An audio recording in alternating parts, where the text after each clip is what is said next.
नमस्कार, मैं सीता कंवर स्वागत करती हूं आपका राजस्थान सरकार व वेदांता के CSR इनिशिएटिव ई कक्षा में, जिसके टेक्निकल पार्टनर है मिशन ज्ञान। हम अध्ययन कर रहे हैं चैप्टर 6 केंद्र सरकार का। इस चैप्टर के पूर्व के 2 वीडियो के तहत हम केंद्रीय व्यवस्थापिका यानी संसद के दोनों सदनों लोकसभा व राज्यसभा का अध्ययन कर चुके हैं।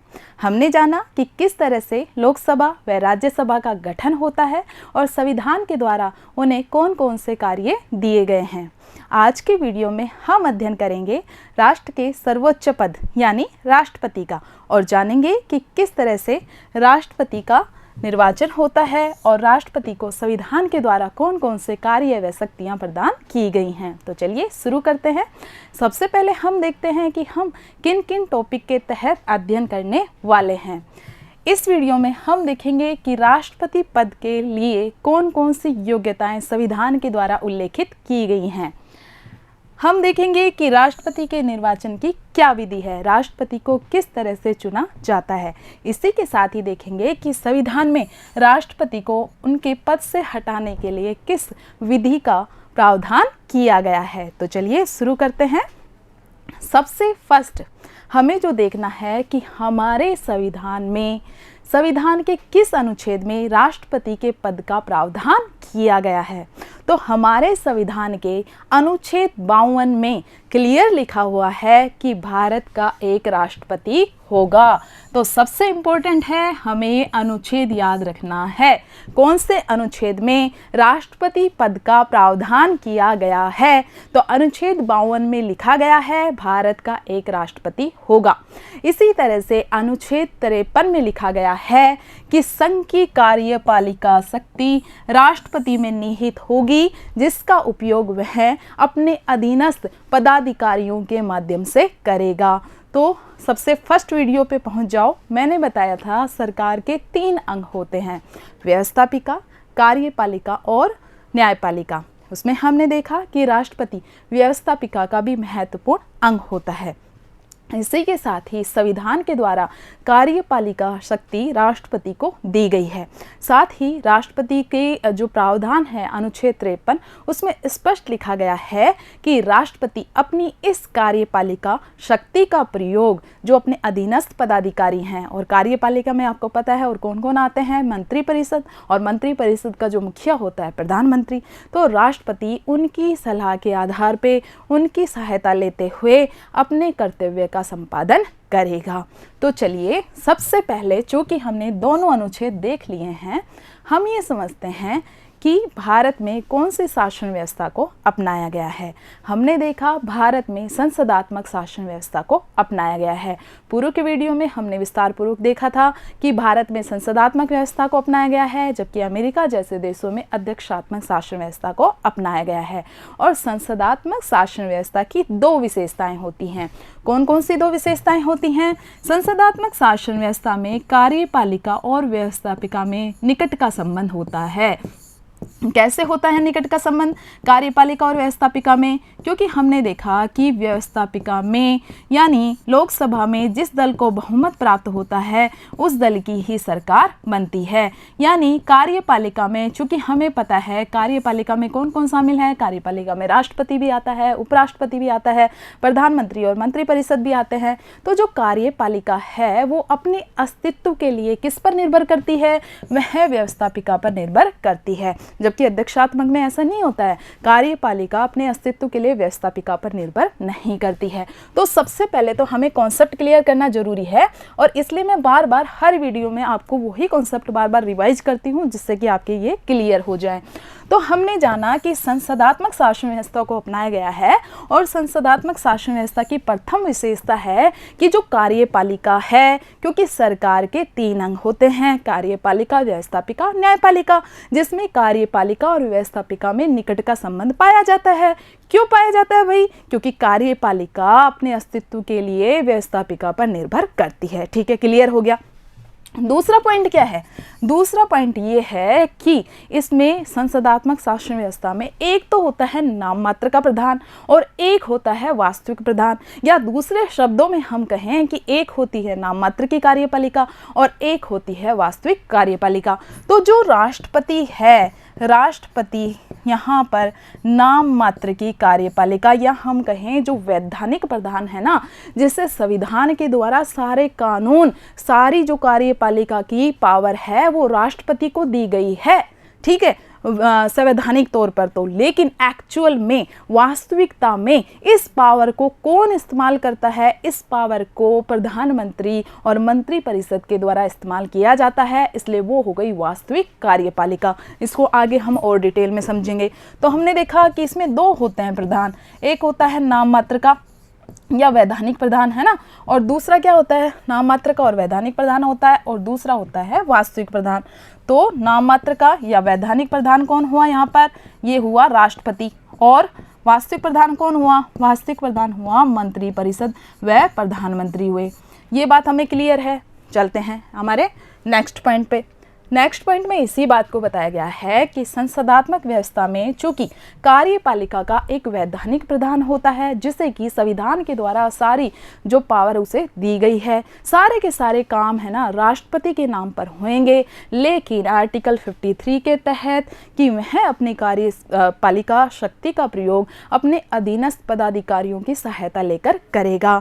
तो वर्ड तो क्या दिया गया है? मात्र दिया गया है सहायता, की सहायता लेकर करेगा, लेकिन वास्तविकता में होता वही है जो कि मंत्रिपरिषद के द्वारा डिसाइड कर दिया जाता है। तो ये क्लियर होना चाहिए कि एक वैधानिक प्रधान होता है संसदात्मक शासन व्यवस्था में और एक वास्तविक प्रधान होता है। यहाँ पर जो राष्ट्रपति है ये भारतीय संघ की कार्यपालिका का वैधानिक प्रधान है। और अगर हम उसकी स्थिति की तुलना किसी अन्य देश के साथ करें तो ब्रिटेन सबसे अच्छा एग्जाम्पल है। ब्रिटेन का जो क्राउन है, जो वहाँ का राजा है, उसकी तुल्य है हमारा भारत का राष्ट्रपति, यानी उसकी जो स्थिति है वो ब्रिटिश के सम्राट के तुल्य है। लेकिन अंतर इतना है कि जो ब्रिटेन का राजा है वो राजा वंशानुगत होता है, लेकिन भारत में गणतंत्रात्मक शासन व्यवस्था को अपनाया गया है। और गणतंत्रात्मक शासन व्यवस्था में क्या प्रावधान होता है? गणतंत्रात्मक शासन व्यवस्था में ये प्रावधान होता है कि जो देश का मुखिया है, राष्ट्र का प्रधान है, राष्ट्र का जो मुखिया है वह निर्वाचित होगा। वह क्या होगा? निर्वाचित होगा। तो हमारे यहाँ पे राष्ट्रपति का निर्वाचन होता है, लेकिन ये अलग बात है कि जनता उसे डायरेक्ट नहीं चुनती है, बल्कि राष्ट्रपति का अप्रत्यक्ष निर्वाचन होता है। तो एक बेसिक जानकारी हमने प्राप्त की।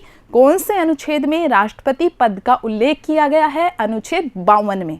कौन से अनुच्छेद में राष्ट्रपति को उसके कर्तव्य के बारे में बताया गया है? अनुच्छेद 53 में, कि सारी की सारी कार्यपालिका शक्ति राष्ट्रपति में निहित होगी, जिसका प्रयोग वह अपने अधीनस्थों की हेल्प लेकर, उनकी मदद लेकर करेगा। ठीक है। फिर हमने देखा कि राष्ट्रपति वैधानिक प्रधान है। देश का जो वैधानिक जो मुखिया है, संविधान ने जिसको सारी पावर दी है वो राष्ट्रपति है, लेकिन एक वास्तविक मुखिया भी होता है, प्रधानमंत्री, जिसका हम अगले वीडियो में अध्ययन करेंगे। आज के वीडियो में चूंकि टॉपिक बड़ा हो जाता, इसलिए हमने राष्ट्रपति की जो कार्य हैं, उनकी जो शक्तियां हैं, उनको इस वीडियो में नहीं लिया है, उसका अध्ययन हम अगले वीडियो में करेंगे। आज के वीडियो में हम राष्ट्रपति के गठन को समझेंगे, किस तरह से चुनाव होता है और किस तरह से उन्हें पद से हटाया जाता है। अब पद देख लिया हमने, अब पद के लिए क्या योग्यता होनी चाहिए, कौन ऐसे व्यक्ति हैं जो राष्ट्रपति पद के उम्मीदवार बन सकते हैं, उनमें क्या क्या योग्यता होनी चाहिए। तो आर्टिकल 58 अनुच्छेद 58 में राष्ट्रपति की योग्यताओं का उल्लेख किया गया है। क्या क्या योग्यता बताई गई हैं? आपने लोकसभा में, राज्यसभा में योग्यताएं देखी, क्या योग्यताएं देखी थी वहाँ पे? पहला कि भारत का नागरिक होना चाहिए। सेम यही योग्यता किसकी है? राष्ट्रपति की, कि भारत का वह नागरिक होना चाहिए। जो भी राष्ट्रपति पद के लिए उम्मीदवार बन रहा है उसे भारत का नागरिक होना चाहिए।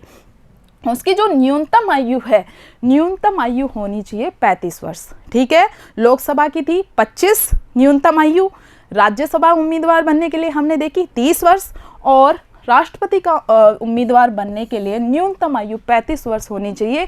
ये बात आपको जरूर ध्यान रखनी है कि अधिकतम आयु का उल्लेख किसी भी पद के लिए हमारे भारतीय संविधान में नहीं किया गया है।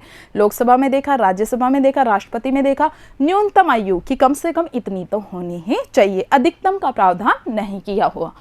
नेक्स्ट है राष्ट्रपति पद का कोई व्यक्ति उम्मीदवार बनना चाहता है तो उसमें वो सभी योग्यता होनी चाहिए जो कि एक लोकसभा का सांसद बनने के लिए जरूरी होती हैं।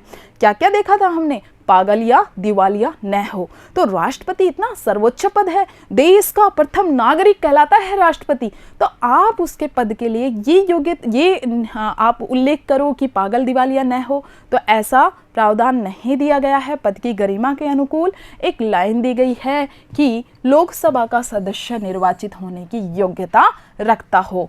तो यहाँ ये बात नोट करने की है कि ये नहीं बताया जा रहा है इसमें कि लोकसभा का सदस्य ही हो, क्या बताया गया है? सदस्य होने की योग्यता रखता हो। क्लियर? नेक्स्ट है हमारा भारतीय संसद या राज्य विधानमंडल का सदस्य न हो। आ गई ना बात कि भारत की जो संसद है, पार्लियामेंट है, उसके किसी भी सदन का सदस्य नहीं होना चाहिए।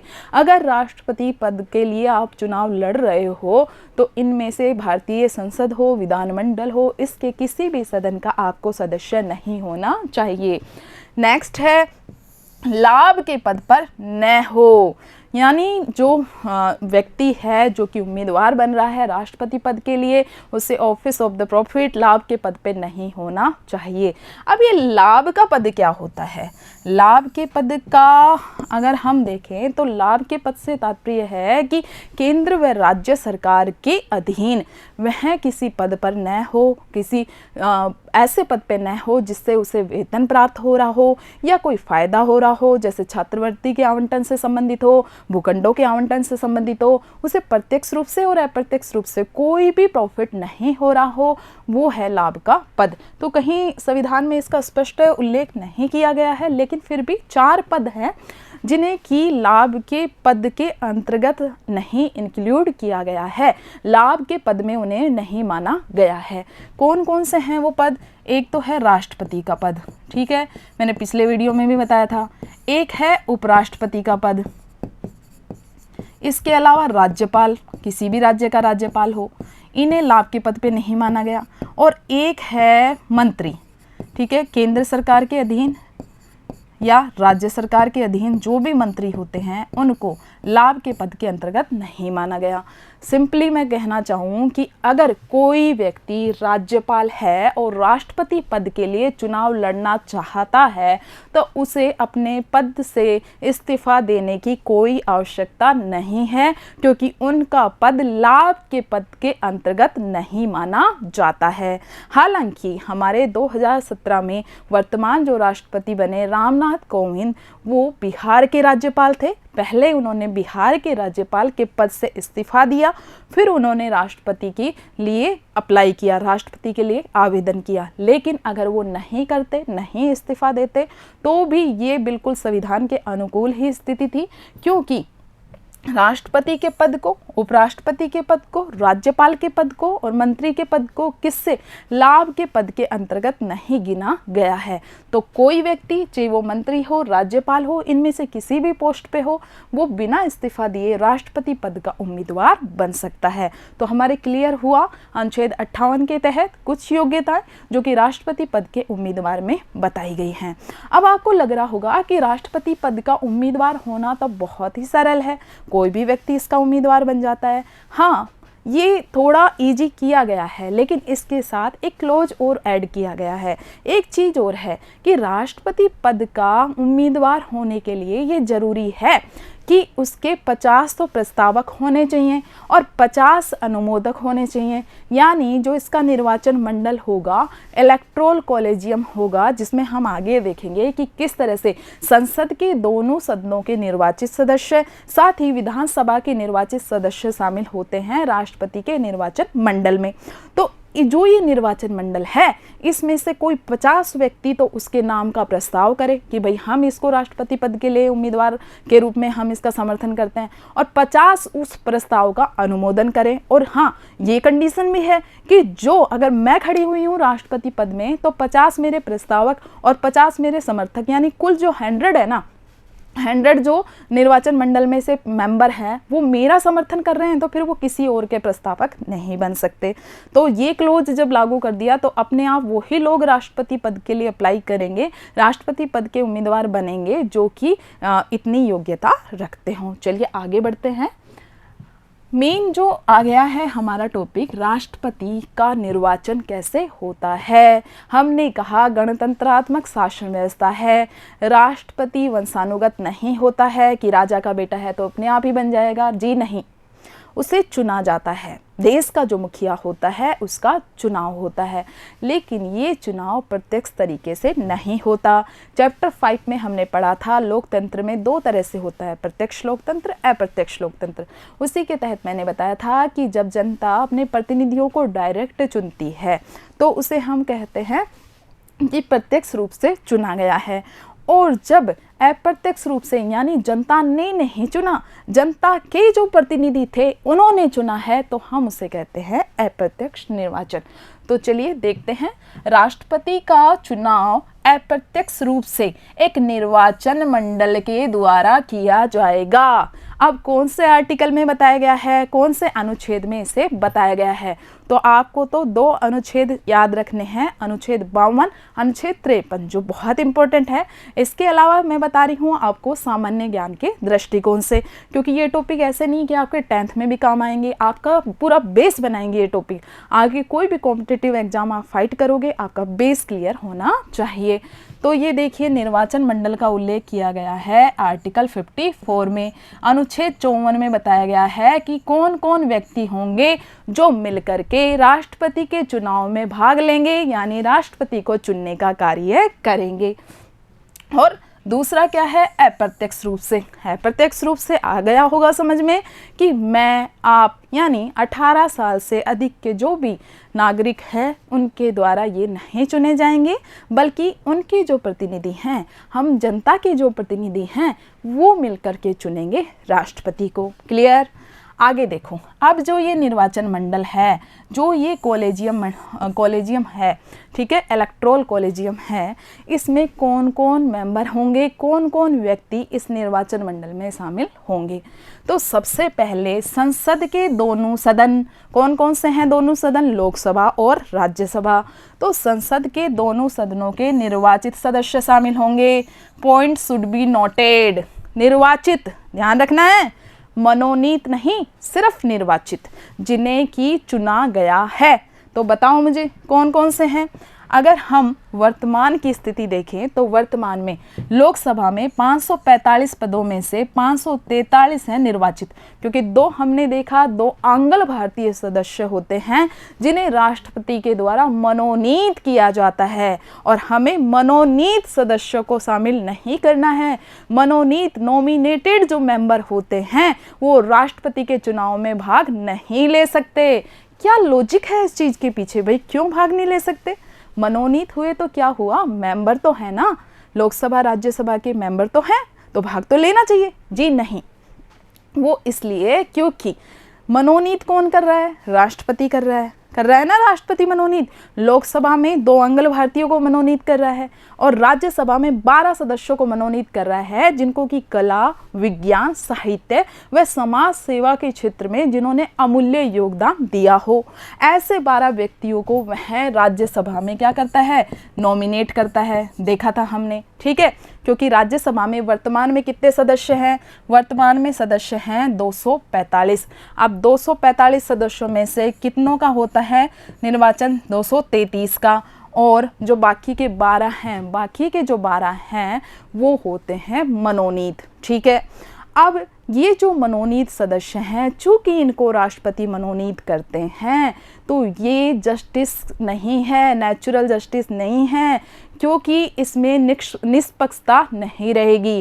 क्योंकि राष्ट्रपति मनोनीत कर रहा है तो आप कहीं ना कहीं राष्ट्रपति के प्रति क्या हो गए, राष्ट्रपति से अनुग्रहित हो गए, तो आप कैसे निष्पक्ष होकर के राष्ट्रपति के चुनाव में भाग ले पाओगे। ठीक है, तो ये एक इसका मैटर है कि जो मनोनीत सदस्य होते हैं उनको शामिल नहीं किया जाता है।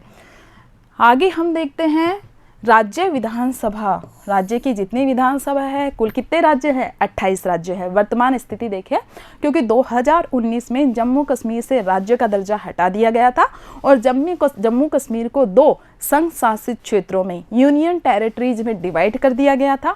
जम्मू कश्मीर एक और लद्दाख दूसरी। राज्य, चूंकि जम्मू कश्मीर हट गया है इसलिए राज्य हो गए हैं 28। तो राज्य की विधानसभा, अब ये देखो 28 राज्य की क्या होंगी? विधानसभा। अब जिन राज्यों में विधान परिषद है उनको शामिल नहीं किया जाएगा, सिर्फ विधानसभा को। और विधानसभा में भी किसको? सिर्फ निर्वाचित मेंबर को, क्योंकि हमने देखा कि विधानसभा में एक मेंबर होता है आंग्ल भारतीय, जो कि राज्यपाल के द्वारा मनोनीत होता है। इसको भी इसलिए शामिल नहीं किया है कि उसे मनोनीत कौन कर रहा है? राज्यपाल। और राज्यपाल को कौन कर रहा है? राष्ट्रपति कर रहा है। तो इस लॉजिक को ध्यान में रखते हुए उन्हें भी राष्ट्रपति के चुनाव में शामिल नहीं किया गया है। तो 28 तो राज्यों की विधानसभा, साथ ही एक संविधान संशोधन किया गया था, 70वां संविधान संशोधन, बहुत इंपॉर्टेंट है। 70वां अमेंडमेंट किया गया था, हमारे कॉन्स्टिट्यूशन में संशोधन किया गया था। और इस अमेंडमेंट के बाद जो संघीय क्षेत्र होते हैं, यूनियन टेरिटरी जिन्हें हम कहते हैं, जिनको मैंने बताया कि 9 है वर्तमान, तो संघीय क्षेत्रों की जो विधानसभा है उनको भी शामिल कर लिया गया राष्ट्रपति के चुनाव में। लेकिन सिर्फ दिल्ली और पुडुचेरी ये शामिल थी अब तक। और जैसे ही जम्मू कश्मीर का गठन हुआ है यूनियन टेरिटरी के रूप में, जम्मू कश्मीर और लद्दाख, तो दोनों में कंफ्यूज नहीं होना है। ये देखो यहाँ समझो, जम्मू कश्मीर का मामला समझो। जम्मू कश्मीर क्या था? 2019 से पहले जम्मू कश्मीर एक स्टेट हुआ करता था। अब 2019 में जम्मू कश्मीर को से राज्य का दर्जा हटा दिया गया और इसको 2 संघ शासित क्षेत्रों में बांट दिया गया। कौन कौन से क्षेत्रों में? एक तो ये जम्मू कश्मीर ही है और दूसरा है लद्दाख। अब व्यवस्था कैसे की गई है कि जो जम्मू कश्मीर है ना, जम्मू कश्मीर में तो विधानसभा रहेगी, लेकिन जो लद्दाख है ना उसमें विधानसभा का गठन नहीं किया गया है। अब हमने देखा कि जिसमें विधानसभा होगी, जिसमें विधायक होंगे, वही तो निर्वाचन में भाग लेंगे ना। तो दिल्ली और पुडुचेरी में है विधानसभा, इसी के साथ ही जम्मू कश्मीर में भी है विधानसभा, तो जम्मू कश्मीर भी भाग लेगी। ठीक है, तो अभी तक तो दिल्ली और पुडुचेरी भाग ले रहे थे, अब जम्मू कश्मीर भी इसमें शामिल होगी। तो हमने देखा कि संघ शासित क्षेत्र के जो विधानसभा के निर्वाचित सदस्य, यहाँ भी जो निर्वाचित सदस्य होंगे वो ही शामिल होंगे राष्ट्रपति के चुनाव में। क्लियर है ये बात? एक बार और देख लीजिए। राष्ट्रपति का चुनाव अप्रत्यक्ष तौर पर एक निर्वाचन मंडल के द्वारा किया जाएगा। इस निर्वाचन मंडल में संसद के दोनों सदनों के निर्वाचित सदस्य शामिल होंगे, साथ ही जो यूनियन टेरिटरीज हैं यानी संघ शासित क्षेत्र है, इसके अलावा 28 राज्यों की जो विधानसभा हैं उनके निर्वाचित सदस्य इनके चुनाव में भाग लेंगे। आया समझ में? अनुच्छेद 54 जिसमें निर्वाचन मंडल का उल्लेख किया गया है। अब ये जो सदस्य होंगे ये किस तरह से चुनाव करेंगे, यानी कौन सी पद्धति होगी जिससे चुनाव संपन्न होगा। तो निर्वाचन पर जाने से पहले, जो कि हमने हमारे पहले के वीडियो में भी डिस्कस किया था कि चुनाव 2 तरह से होते हैं भारत में। अगर हम देखें तो चुनाव की 2 विधि है, एक बार चर्चा करते हैं कौन कौन सी विधि से चुनाव होते हैं। एक होता है बहुमत के आधार पे, है ना, बहुमत के आधार पे, फर्स्ट पास्ट द पोस्ट, है ना, ये हमने पहले भी देखा था, लोकसभा में देखा था। लोकसभा में जो चुनाव होता है फर्स्ट पास्ट द पोस्ट, यानी अग्रता ही विजेता, कि जिसको ज़्यादा वोट मिल गए वो ही विजेता घोषित हो जाएगा, वो ही जीता हुआ माना जाएगा। ठीक है, ये हो गया बहुमत के द्वारा। एक होता है आनुपातिक प्रतिनिधित्व की पद्धति, समझो इसको, ये था प्रादेशिक प्रतिनिधित्व और एक है आनुपातिक। आनुपातिक में क्या कहा जाता है? आनुपातिक में इससे कोई मतलब नहीं है कि बहुमत है या नहीं है, इसमें तो भाई एक निश्चित कोटा होता है और वो जो निश्चित कोटा होता है उसे प्राप्त करना जरूरी होता है, और ये निश्चित कोटा आपको प्राप्त करना होता है, इसीलिए इस विधि का नाम होता है आनुपातिक विधि। क्या नाम होता है? आनुपातिक प्रतिनिधित्व की विधि।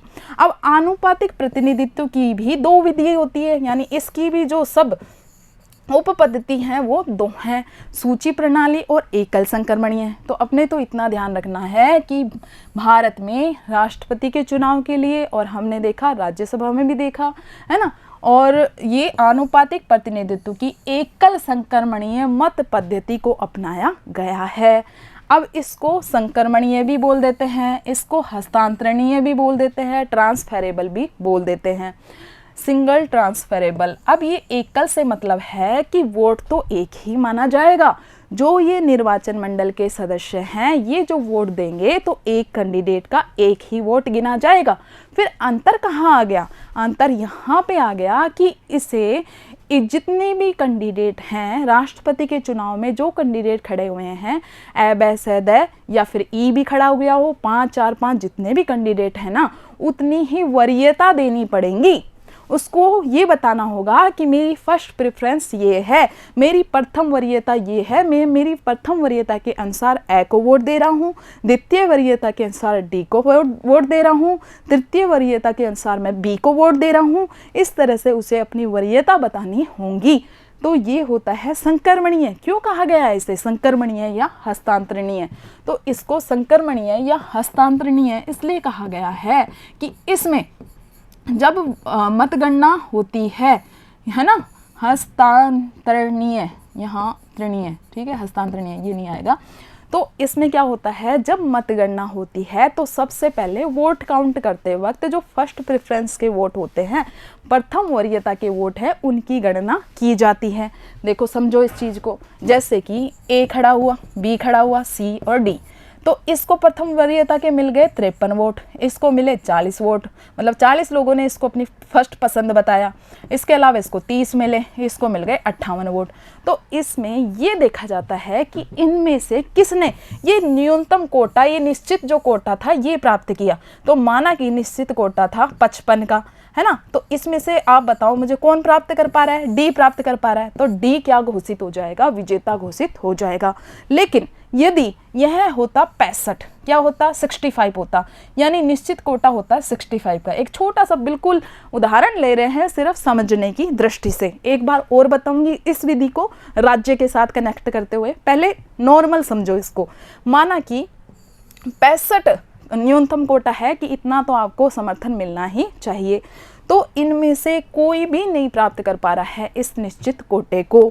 ऐसी स्थिति में क्या किया जाएगा कि जो सबसे कम वोट प्राप्त करने वाला जो कैंडिडेट होगा उसको तो निकाल दिया जाएगा, और जो उसके वोट हैं द्वितीय वरीयता के, उनको प्रथम वरीयता का बनाते हुए इनके मध्य ट्रांसफ़र कर दिया जाएगा। और फिर ये देखा जाएगा कि इनमें से कौन है जो इस कोटे को प्राप्त कर पा रहा है, उसको विजेता घोषित कर दिया जाएगा। फिर भी नहीं प्राप्त कर पा रहा तो ये विधि चलती रहेगी, जो कम होगा उसको निकाल दिया जाएगा, उसके वोट हैं वो ट्रांसफ़र कर दिए जाएंगे। तो इस तरह से विधि चलती रहती है, इसलिए इसको एकल संक्रमणीय मत पद्धति कहा जाता है। पोज करके एक बार आप इसको अपनी नोटबुक में उतार सकते हो, क्योंकि हमारे जो बड़ी कक्षाएं हैं ना वहाँ तक भी बच्चे आ जाते हैं, पॉलिटिकल साइंस भी ले लेते हैं, फिर भी उनको ये समझ में नहीं आता कि देश का राष्ट्रपति कैसे चुना जाता है।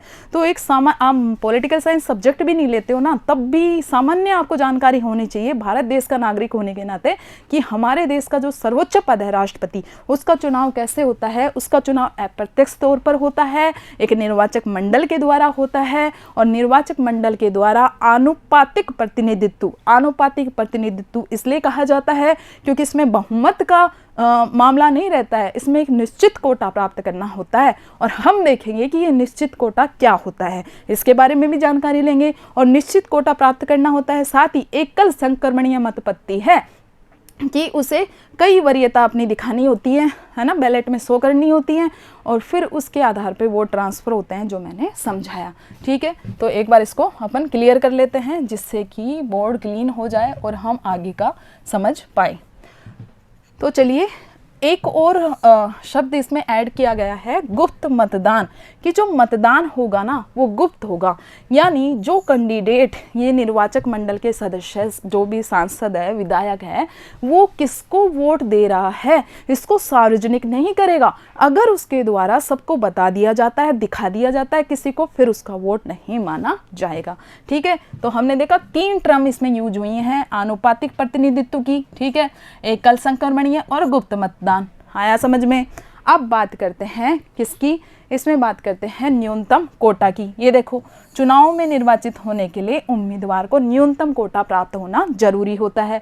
अब न्यूनतम कोटा ये तो एक सबसे लास्ट वाला फॉर्मूला है, इससे पहले का फॉर्मूला होता है, 2 फॉर्मूले होते हैं इससे पहले के, पहले उस पर चर्चा करते हैं। देखो, मैंने क्या कहा था कि जो निर्वाचन मंडल होता है उसमें 2 सदस्य होते हैं, मतलब 2 कैटेगरी के होते हैं। एक तो संसद के दोनों सदनों के सदस्य होते हैं, यानी एमपी होते हैं, मास्टर ऑफ पार्लियामेंट यानी सांसद होते हैं।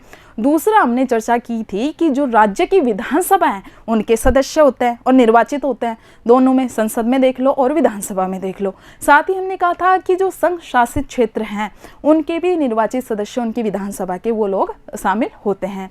अब किस आधार पे आप काउंट करोगे भाई, सबकी अलग अलग हैं। अब जैसे कि राजस्थान की विधानसभा की सदस्य संख्या अगर हम देखेंगे तो उनकी सदस्य संख्या अलग है, उत्तर प्रदेश की विधानसभा की अलग है, अगर हम अरुणाचल प्रदेश की विधानसभा की सदस्य संख्या देखें तो अलग है। तो ये विधायकों के मत के मूल्य निकाले जाते हैं। इस समस्या का समाधान करने के लिए अलग अलग राज्य के जो विधानसभा हैं उनके जो सदस्य हैं उनका पहले अलग अलग मत का मूल्य निकाला जाता है, वहाँ की जनसंख्या के हिसाब से, वहाँ की विधानसभा की सीटों के हिसाब से, जिससे कि एक रूपता आ सके। आप ऐसे तो नहीं कर सकते ना कि इधर के सदस्य उठाए, भाई कईयों में ज़्यादा सदस्य होंगे, कई विधानसभा में कम सदस्य होंगे, और विधानसभा में सदस्य किस पर निर्भर करते हैं, जनसंख्या पर निर्भर करते हैं। कई राज्य की जनसंख्या अच्छी होती है, जैसे उत्तर प्रदेश की जनसंख्या बहुत अच्छी है क्योंकि वहाँ पे गंगा यमुना का विशाल मैदान वाला वो क्षेत्र है, तो उपजाऊ क्षेत्र है, जनसंख्या अपने आप वहाँ ज़्यादा रहती है, तो वहाँ की जो विधानसभा, वहाँ सदस्य संख्या ज़्यादा होगी, बजाय कि जो और क्षेत्र है, गोवा हुआ, जो पूर्वोत्तर क्षेत्र हुए, तो ऐसे में एक रूपता नहीं रहेगी ना। तो एक रूपता लाने के लिए पहले विधायकों के मत का मूल्य निकाला जाता है। तो देखो, हमें चूंकि बुक में जो दे रखा है आंसर तो हमें उसी के अकॉर्डिंग लिखना है जो मैंने नोट्स में दिए हैं, लेकिन चीज़ समझ में आनी चाहिए। पहला है विधायक के मत का मूल्य। किसके मत का मूल्य? विधायक के मत का मूल्य। किसी भी राज्य के विधायक के मत का मूल्य हम निकालेंगे इस फॉर्मूले के तहत, और ये निकलेगा एक विधायक के मत का मूल्य। क्या होगा? 1971 के अनुसार उस राज्य की जनसंख्या कितनी थी, तो वो जनसंख्या हम ऊपर लिखेंगे, इसको हम डिवाइड करेंगे, इसको हम भाग देंगे उस राज्य में विधानसभा के अंदर कुल कितने निर्वाचित सदस्य हैं। मनोनीत जो एकांगल भारतीय सदस्य होता है उसको हटा करके जितने भी निर्वाचित सदस्य हैं उनका भाग देंगे, फिर जो शेषफल आएगा उसको हम इस तरह से 1000 से क्या करेंगे? मल्टीप्लाई करेंगे। ठीक है, आई चीज़ समझ में आपको? इससे जो निकलेगा वो एक विधायक के मत का मूल्य निकलेगा। फिर जो ये एक विधायक के मत का मूल्य निकल कर आएगा, इस एक विधायक के मत के मूल्य को टोटल जितने भी विधायक हैं उनसे मल्टीप्लाई कर दिया जाएगा, और फिर जो निकल आएगा वो उस राज्य विशेष के विधायकों का, जितने भी विधायक हैं उस राज्य विशेष के उन सभी विधायकों के मत का मूल्य होगा। तो इसलिए हम अगर राजस्थान का देखें इस अकॉर्डिंग, तो राजस्थान के एक विधायक का जो मत का मूल्य था वो था 129। कितना हुआ राजस्थान के? 129 हुआ, यदि हम इस फॉर्मूले से निकालते हैं। फिर 129 को हम मल्टीप्लाई कर देंगे 200 के साथ, क्योंकि राजस्थान की विधानसभा में सदस्य संख्या कितनी है निर्वाचित? 200 है, तो 200 के साथ जब गुणा कर देंगे तो राजस्थान की विधानसभा के जितने भी विधायक हैं निर्वाचित उनके मत का मूल्य आ जाएगा। क्लियर हुआ?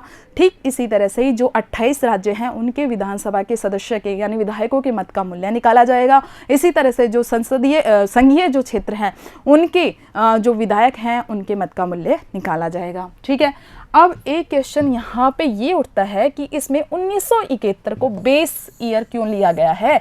1971 की जनसंख्या क्यों काउंट की गई है? क्योंकि 1971 के बाद तो बहुत सारी जनगणना हो गई। लेटेस्ट आप देखो 2011 की जनगणना है, तो उनके आंकड़े लेने चाहिए ना, इतना पुराना क्यों चला आ रहा है 1971 का।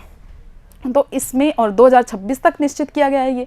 तो ये इसलिए किया गया है कि उस दौरान 1970 और उस दौरान क्या हो रहा था, इंदिरा गांधी की सरकार थी और भारत की पॉपुलेशन बहुत तेज़ गति से बढ़ रही थी, भारत की जनसंख्या बहुत तेज़ गति से बढ़ रही थी। तो भारत की जनसंख्या को नियंत्रित करने के लिए परिवार नियोजन कार्यक्रम चलाए गए थे इंदिरा गांधी सरकार के द्वारा। तो परिवार नियोजन कार्यक्रम के तहत क्या हुआ, जो दक्षिण के राज्य थे ना, उन्होंने तो ये परिवार नियोजन कार्यक्रम वहाँ बहुत सक्सेसफुल हुआ, शिक्षित लोग थे कंपैरेटिवली जो नॉर्थ इंडिया है, उत्तर भारत है। तो उत्तर भारत की तुलना में दक्षिण भारत के लोगों ने जनसंख्या को काफ़ी कंट्रोल में किया और वहाँ की जनसंख्या काफ़ी कम रही, लेकिन उत्तर भारत की जनसंख्या बहुत ज़्यादा रही। तो बाद में दक्षिण भारत के राज्यों ने ये मांग उठाई कि भाई 1971 को जनगणना का आधार बनाया जाए, इससे तो आप हमें डिमोटिवेट कर रहे हो। एक तो हमने जनसंख्या कम की है, तो और आप अगर लेटेस्ट जो जनगणना है उनको शामिल करोगे, नई नई जो जनगणना है उनको शामिल करोगे, तो उसके आधार पे तो हमें बहुत कम प्रतिनिधित्व मिलेगा, क्योंकि हमारी जनसंख्या तो कम है। ऐसा करके तो आप उन राज्यों को बढ़ावा दे रहे हो जिनकी जनसंख्या ज़्यादा है, जिन्होंने कम नहीं की। तो उनकी बात को, तर्कपूर्ण बात थी, क्योंकि उनकी बात को वेटेज देते हुए, वैल्यू देते हुए 1971 की जनगणना को क्या बनाया गया, 1971 की जनगणना को बेस ईयर बनाया गया। ठीक है, आया समझ में। अब हमने देख लिया कि किस तरह से एक विधायक के मत का मूल्य निकल रहा है, और फिर हमने देखा कि किस तरह से उस राज्य विशेष का जितने भी विधायक हैं उनके मत का मूल्य निकल रहा है। आप सोचो, ये पूरे 28 है, 28 है।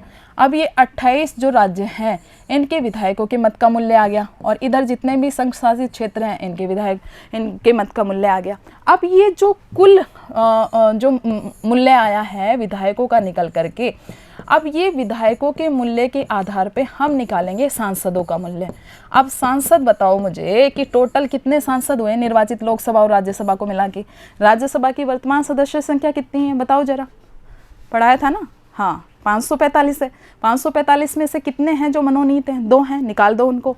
कितने बच गए, 543 बच गए, 543। अब मुझे बताओ राज्यसभा की कितनी है, राज्यसभा की सदस्य संख्या कितनी है, 245 है। कितने हैं इसमें से जो कि मनोनीत होते हैं, मनोनीत होते हैं 12, निकाल दो इसमें, है ना, निकाल दिए। कितने आए, 233 आए, लिख दो 233। अब दोनों को जोड़ दो, 233 और 543 कितने हो गए, 776। तो 776 जो सदस्य हैं उनके मत का मूल्य अपन निकालेंगे। पहले एक का निकालेंगे कि जितने भी विधायक आए हैं उसमें इस 776 का क्या दे देंगे, अपन भाग दे देंगे।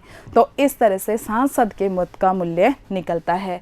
अब सांसद के मत का मूल्य निकल गया है, और हम देखते हैं कि इस पैटर्न के द्वारा जो एक सांसद का मूल्य निकलता है, तो एक सांसद का मूल्य अगर हम भारत में देखें तो एक सांसद का मूल्य होता है 708।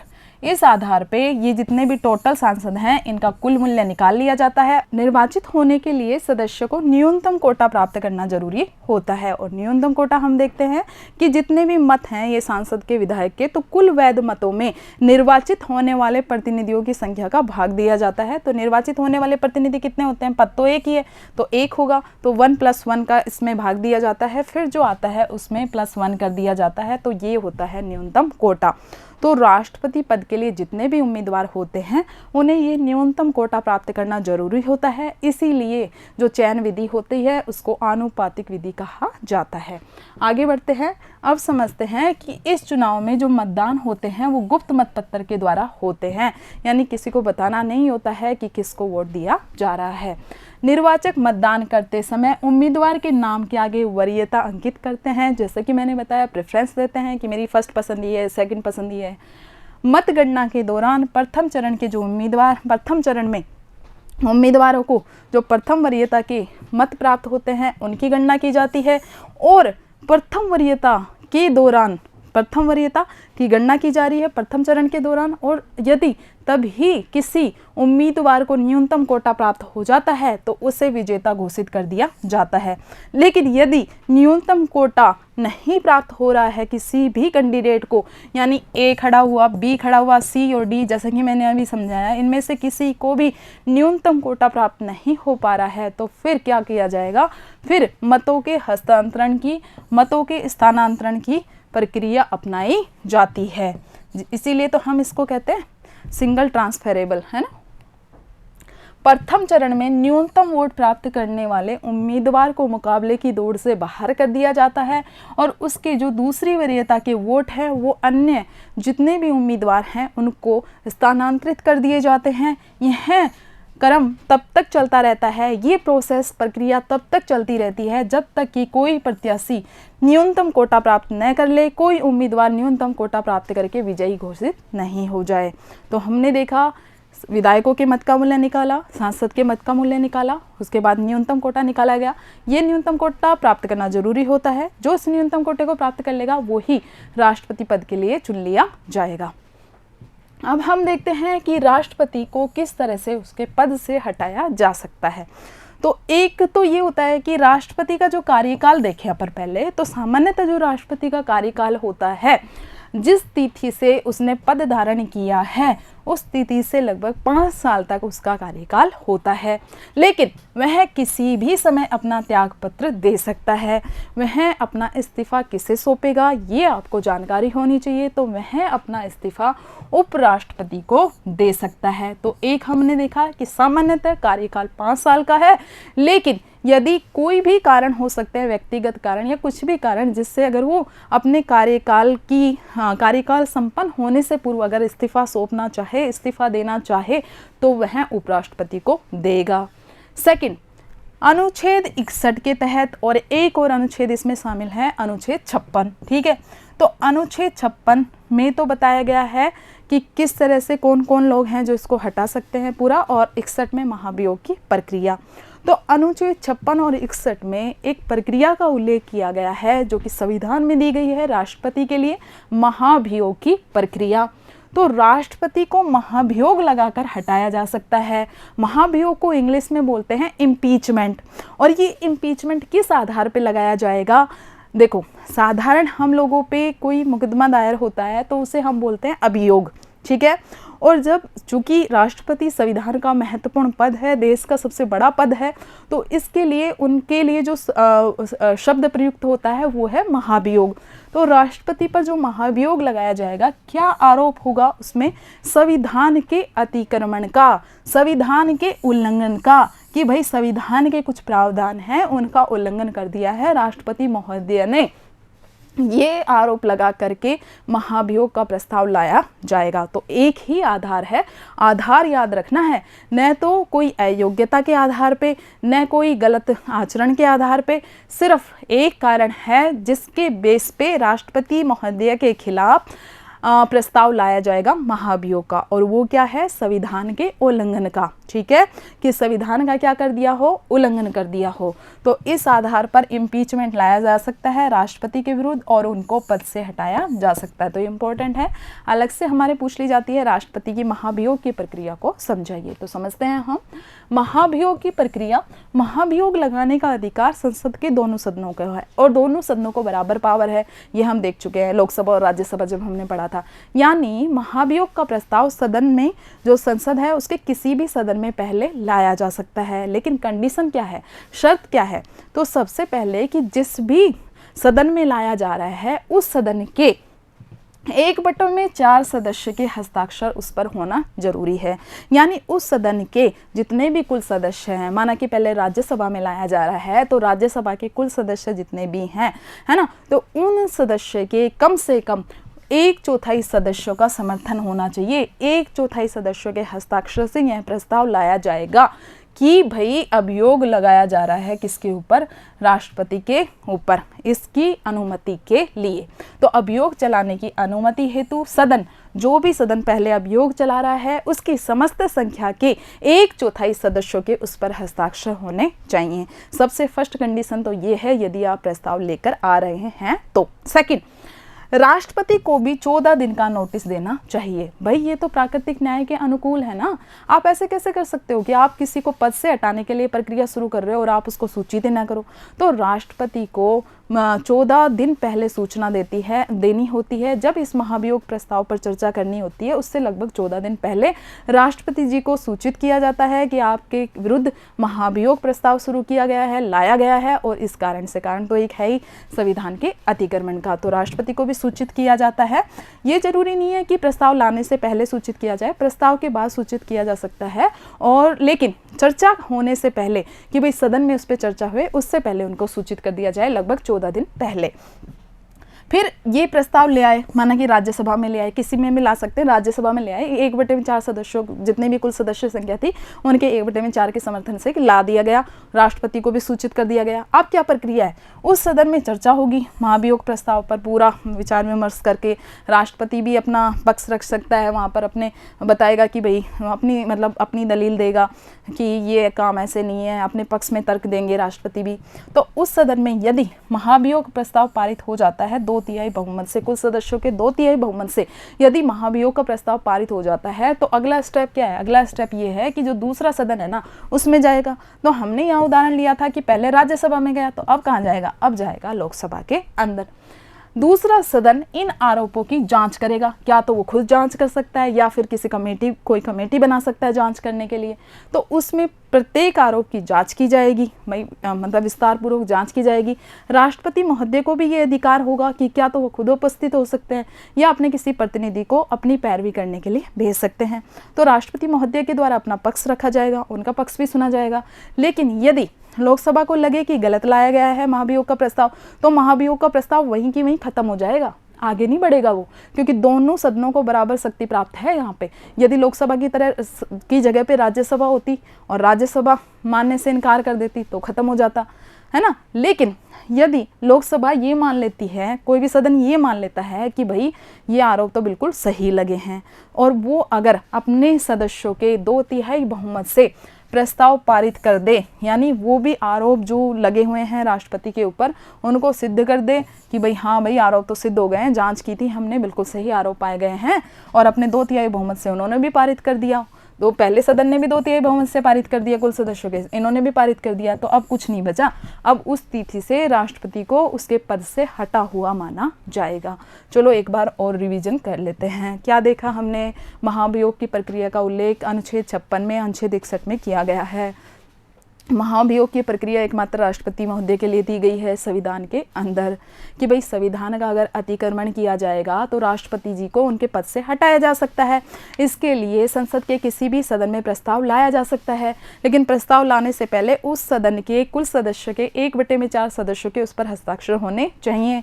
उसके बाद 14 दिन के पूर्व राष्ट्रपति को भी सूचना दी जानी चाहिए। फिर उस सदन पर अगर दो विचार विमर्श करने के बाद 2/3 बहुमत से प्रस्ताव पारित हो जाता है तो उसको अगले सदन में भेजा जाएगा, अगले सदन में सेम प्रक्रिया अपनाई जाएगी, और वहां पर भी 2/3 बहुमत से पारित हो जाता है प्रस्ताव, तो फिर राष्ट्रपति को उस पद से, उस तिथि से हटा हुआ माना जाएगा। एक चीज और ध्यान रखना कि इसमें दोनों सदनों को बराबर अधिकार दिए गए हैं, इसलिए संयुक्त बैठक का प्रावधान नहीं किया गया है, ठीक है, ये ध्यान रखना है। तो बच्चों इस तरह से हमने देखा कि दोनों सदन मिलकर के महाभियोग प्रस्ताव के द्वारा राष्ट्रपति को उनके पद से हटा सकते हैं। तो आज बहुत ही इंपॉर्टेंट टॉपिक पे हमने चर्चा की। आपको वीडियो अच्छे से देखना है, अपने नोट्स तैयार करने हैं। धन्यवाद।